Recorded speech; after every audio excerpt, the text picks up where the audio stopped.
In today's video, I'm going to teach you how to turn on Metatrader 5 notifications. By the end, you'll know how to create price alerts on your desktop and send push notifications straight to your phone so you never miss an important move.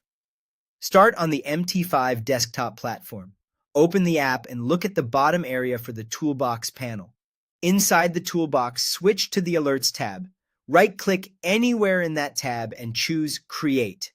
An alert window will open with everything you need. Pick the symbol you want to monitor, such as a currency pair. Set the condition, like bid greater than or bid less than, and then enter the value, which is the price level that should trigger your alert. In the Action section, decide how you want to be notified.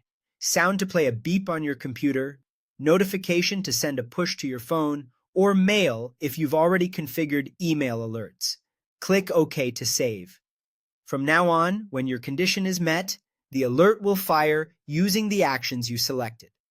A quick tip here: make sure you choose the right price type and a level that accounts for spreads, so your alert triggers exactly when you expect. Next, let's enable push notifications so your desktop alerts can reach your phone. On the MT5 desktop, go to Tools, then Options, or press Ctrl+O. Open the Notifications tab and tick Enable Push Notifications.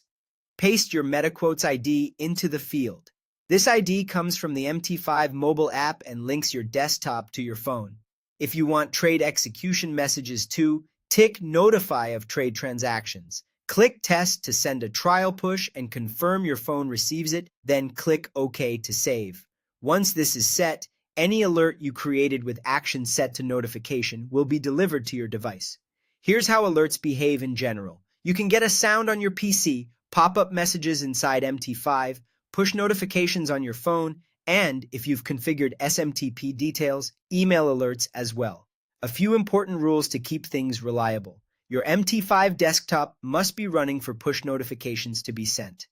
Alerts created only on the mobile app may not behave the same as desktop alerts, so create your price alerts on the PC version for best results. And if notifications suddenly stop, check your MetaQuotes ID again, especially after reinstalling the mobile app, and run another test from the desktop. That's it. Set up your alert, enable push notifications, test once, and you're covered.